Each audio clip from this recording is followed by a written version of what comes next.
তো এত পরিশ্রম করার পরে আমার সুগারটা কোনো মতেই কমাতে পারছি না, সব সময় হাই থাকে সুগারটা। আর তোমাদের যদি ঘরোয়া কোনো টিপস জানা থাকে অবশ্যই আমাকে জানিও। তো সবাইকে আবার স্বাগত আমার চ্যানেলে। তো আমি সকাল সকাল রেডি হয়ে নিচ্ছি ডিউটি যাওয়ার জন্য।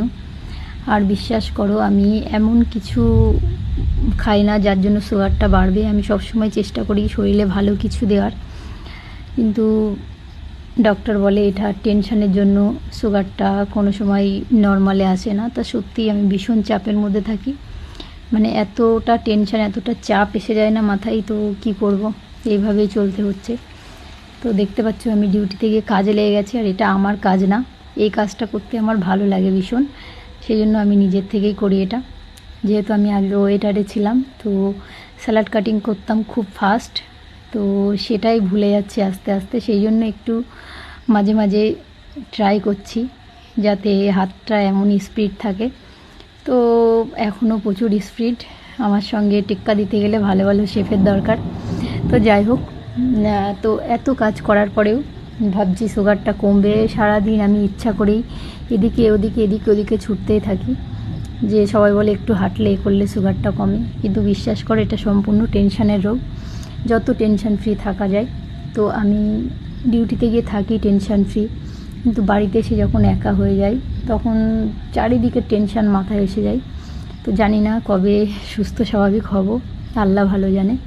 তো দেখো আমরা সবাই মিলে বাড়ি থেকে ফল নিয়ে যাই, যার বাড়িতে যেমন ফল থাকে, এগুলো দুপুরে খাওয়ার পর আমাদের 2 ঘন্টা মতো ফ্রি থাকি আমরা, তখন আমরা এই ফলগুলোকে কেটে সবাই মিলে খুব আনন্দ করে খাই।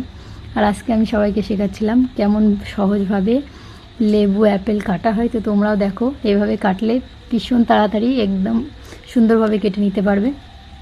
তো আমি ভিডিওর স্পিডটা বাড়িয়ে দিয়েছি, কারণ এত লম্বা ভিডিও কেউ দেখতে চায় না।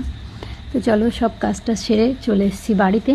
বাড়িতে এসে আমার ভীষণ ঠান্ডা খেতে ইচ্ছা করে, যে কোনো কিছু ঠান্ডা জিনিস। তো তার জন্য আমার ফ্রিজটাকে একটা দোকান বানিয়ে রেখেছি।